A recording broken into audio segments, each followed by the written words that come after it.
Η ΜΕΤΚΑ εκτός από Συρία, Ρουμανία, Πακιστάν κτλ. Πού επικεντρώνει τώρα τις βλέψεις της? Η ΜΕΤΚΑ αναμένει, όπως γνωρίζετε, το έργο της Μεγαλόπολης. Ναι.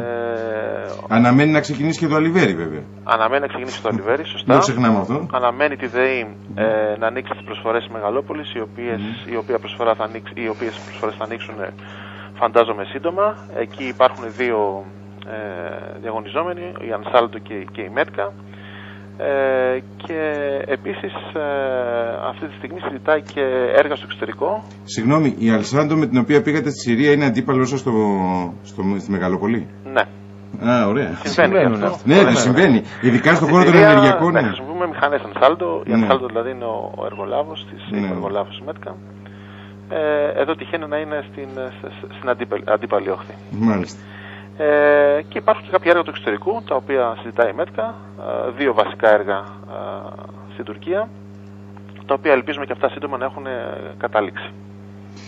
Στη Συρία πώς ήταν τα πράγματα? Το ρωτάω αυτό γιατί άκουσα ότι είχατε και κάποια υπόγεια χτυπήματα. Δεν ξέρω αν είναι σωστό αυτό. Τώρα δεν το γνωρίζω αυτό και δεν μπορώ να το σχολιάσω. Εντάξει, σαφώς υπάρχει διαφορετική νοοτροπία, έτσι. Ήταν ένα δύσκολο έργο, ένα πολύ μεγάλο έργο. Είναι το μεγαλύτερο έργο βασικά που παίρνει η ΜΕΤΚΑ και η ελληνική εταιρεία στην ενεργειακό έργο, έτσι, στις χώρες αυτές. Εξού και οι δυσκολίες ή μάλλον και οι καθυστερήσεις, αλλά τέλος καλό όλα καλά. Και μια πολύ μεγάλη σύμβαση για τη ΜΕΤΚΑ, 650 εκατομμύρια, που της δίνει ένα πολύ καλό βήμα, μια είσοδο σε αυτή τη μεγάλη αγορά. Και λέγαμε χθες με τον Νίκο τον Μανεσιώτη, κύριε Κόντε, ότι με leader την ελληνική εταιρεία, έτσι. Ναι, είναι leader η ΜΕΤΚΑ.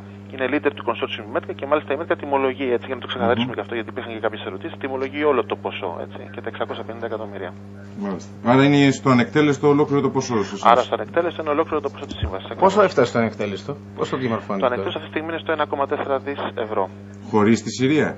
Με τη Συρία. Με τη Συρία. Και στην ουσία είναι η Συρία, το έργο που τρέχουμε στη Ρουμανία για την ΟΜΒ.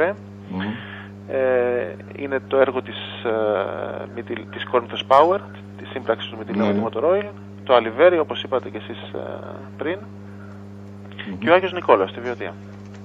Η δεύτερη μονάδα. Η δεύτερη μονάδα, ναι. Για να μιλήσουμε λιγάκι για τα ενεργειακά. Έχετε αρκετά σχέδια, αλλά δεν έχετε ξεκαθαρίσει ακόμη τον σύμμαχό σας, ή τέλος πάντων ο σύμμαχός σας δεν έχει ξεκαθαρίσει τι θα κάνει στο μέλλον. Ο σύμμαχός μας παραμένει η Εντέσα. Ναι.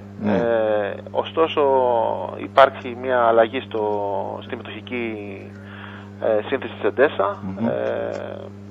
Χθες ολοκληρώθηκε και η μεταβίβαση των μετοχών που είχε αξιώνα στην Εντέσα στην ΕΝΕΛ, άρα ο κύριος μέτοχος, της Εντέσα πλέον είναι η ΕΝΕΛ.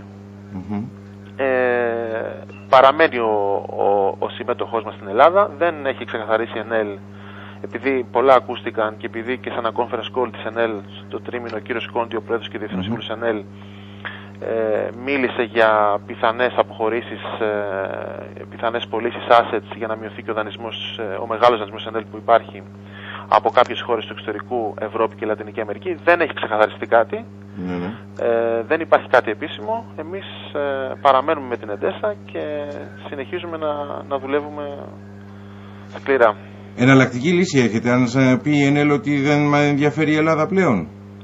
Γενικότερα θα το πει για την Ελλάδα, δεν πιστεύω να το πει μόνο για την Εντέσα. Νομίζω ότι η ερώτηση αυτή έγινε και στον πρόεδρο και διευθύνοντα συμβούλου του ομίλου, τον κύριο Μητυλινέο, στην Ένωση Ασπικών Επενδυτών, στην παρουσίαση που είχαμε την προηγούμενη εβδομάδα.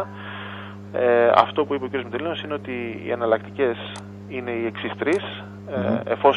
Εφόσον η ΕΝΕΛ μας ενημερώσει ότι θέλει να φύγει από την Ελλάδα, υπάρχει η προοπτική να αγοράσει, υπάρχει μάλλον η μία εναλλακτική να αγοράσει ο όμιλος το ποσοστό της ΕΝΕΛ στην Εντέσα Ελλάς, να πάρει δηλαδή όλο το κομμάτι πάνω στο Μητυλινέο. Υπάρχει η εναλλακτική του Private Equity Fund και υπάρχει η εναλλακτική ενός Other European Utility. Δεν υπάρχει όμως σαφή εικόνα και απόφαση από τον όμιλο αυτή τη στιγμή, διότι πολύ απλά δεν υπάρχει και... Πρέπει να ξεκαθαρίσει πρώτα απ' όλα ο βασικός μέτοχος της Εντέσα τι θα κάνει. Εμείς παραμένουμε με συμμέτοχο την Εντέσα και συνεχίζουμε να χτίζουμε. Οι διαφωνίες που είχατε με τη ΔΕΗ Γιατί και αυτό είναι ένα μεγάλο κομμάτι και κυρίως επηρεάζει το αλουμίνιο της Ελλάδος. Όπως επηρεάζει και όλες τις υπόλοιπες βαριές βιομηχανίες. Τις λιγοστές που έχουν μείνει στη χώρα μας. Ναι. Πώς πάνε, γιατί από ό,τι κατάλαβα η ΔΕΗ θέλει να οδηγήσει την υπόθεση στη διαιτησία. Αυτό που μπορώ να σας πω είναι ότι εμείς ζητάμε μια κοινή αποδεκτή λύση στην τιμολόγηση του αλουμινίου, κοινή αποδεκτική από τη ΔΕΗ και από τον Νόμιλ Μυτιληναίου. Νομίζω ότι η ΔΕΗ κινείται προς σωστή κατεύθυνση, αλλά να δούμε τι θα γίνει. Άρα πάτε σε διάλογο με τη ΔΕΗ να βρείτε τη λύση, έτσι δεν είναι? Υπάρχει το αντίστοιχο πνεύμα από τη ΔΕΗ? Νομίζω ότι υπάρχει, ναι. Μάλιστα. Μακάρι, γιατί από ό,τι βλέπουμε η κατανάλωση ρεύματος από τις βαριές βιομηχανίες έχει πέσει έχει μειωθεί κατά το 1/4. Αυτό σημαίνει ότι υπάρχει και μείωση στην παραγωγή, έτσι δεν είναι? Ακριβώς. Μέσα σε αυτές τις συνθήκες καλό είναι να υπάρχει και διάλογος για να λύνονται αυτά τα προβλήματα. Πολύ σωστά το λέτε, πολύ σωστά. Μάλιστα. Λοιπόν. Αν έχεις κάτι εσύ, Νίκο? Όχι, εγώ δεν έχω. Κύριε Κόντε, σας ευχαριστούμε πάρα πολύ. Εγώ σας ευχαριστώ, να είστε καλά. Καλή συνέχεια και καλό μήνα.